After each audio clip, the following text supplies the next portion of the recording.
So Special Forces selection is about 3 weeks. You start off with just individual tasks, run 5 miles, walk 12 miles, do a physical fitness test, and it's all about you, right? This is a basic qualifier. Oh just yeah, to cut the herd. are you physically capable enough? And really it's just to start tiring you down. And then they put you into what they call Team Week. And they put you together with a group of people you never met in your life. There's no rank, there's no name, just a number. And the first test, they have a Jeep with only 3 wheels, right? And a piece of rope and 2 poles, and they bring somebody over, number 26, come here. Here's your mission. I want you to take that tank of your people, and I want you to meet us at this grid coordinate in 4 hours. What are your questions? Get going. And you have to lead, organize, compel people you never met, and figure out a plan and start moving. And there's people who just crack. They can't operate that way, right? Green Berets are more like mountain men, right? They're kind of curious and unconventional. They don't listen well. They operate in small teams, probably in trouble most of the time. But they take others and they train them on basic infantry skills. We drop in pallets of weapons and bombs. Our Special Forces medics are like voodoo witch doctors, and they treat cattle and camels and dentistry and OBGYN for the village. So you live with them, right? You can't just jump in somewhere and the next day encourage somebody to fight. You have to actually have a bond and tell stories and be in the campfire and share and sacrifice. Army Special Forces, the Green Berets, in the process, once you get past selection, the next 6 months to 10 months, they pretty much just tear away every level of who you are, of your ego. If we're gonna go like Freudian, they're just stripping away everything down to the most raw element of you as a human. And you are so exposed and you're so vulnerable at this point that then they can start building a fresh foundation. And they start putting in the cornerstones of never quitting, of always working hard, of planning relentlessly, and strategically looking for every opportunity to never have a fair fight.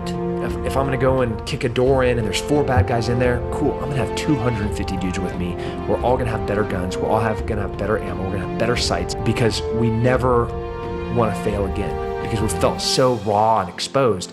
And that's different from all other special operations, and I think that's why Special Forces specifically has been so successful and so unheard of. No. Hey, save your energy. Let's go. There. You're good.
Friend Tony, who's probably, he was the Army powerlifter of all of Europe. He ended up doing hand-to-hand in one room with 4 guys and killing them all. Wow. With a broken clavicle. And so you just gotta do it.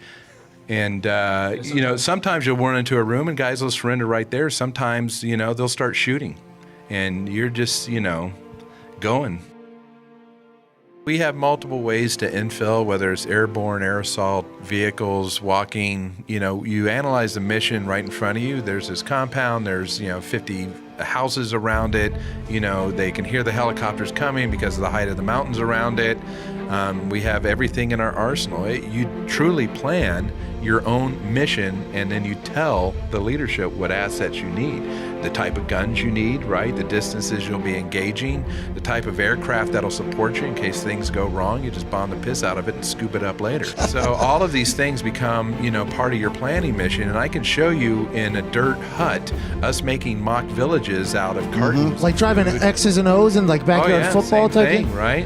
And so we plan our mission ourselves. We would ask for the assets, whether, you know, it was helicopters or gun jeeps or something. We had it all there for us. And just like here, we'd kit up and we'd just fly out there and knock it out that night.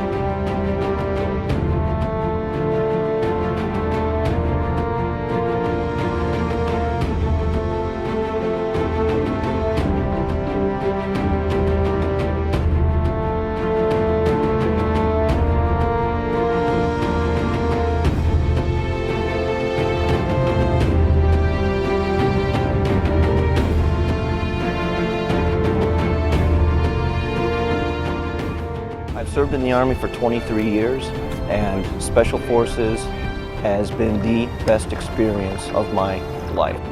I've gotten to do things I never would have dreamed of doing. There's a lot of physical challenges, a lot of mental challenges.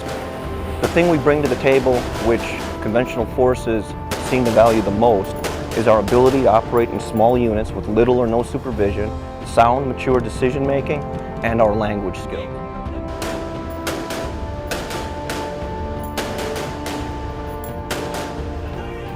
Special Forces is a much smaller unit. It's a 12-man detachment. Most of our missions are time sensitive. One of the biggest challenges in Special Forces is you're always expected to achieve whatever mission you have on minimal resources.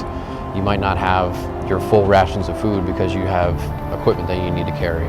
You might not be getting as many hours of sleep at night because of shift rotations. You have less people to pull guard shifts. Somebody has to be up and keep them watch. With Special Forces and Special Operations in general, their mission is more to train and to advise host nation. We're force multipliers. You're trying to shape perceptions, you're trying to shape operations, you're trying to develop infrastructure to support future contingencies. You can start with nothing at the beginning of a 10-month deployment in Afghanistan, and you've completed a town, you've built a fire base, you've put wells in, built a school. You get to see the direct results of what you're doing for the people that you're there to help.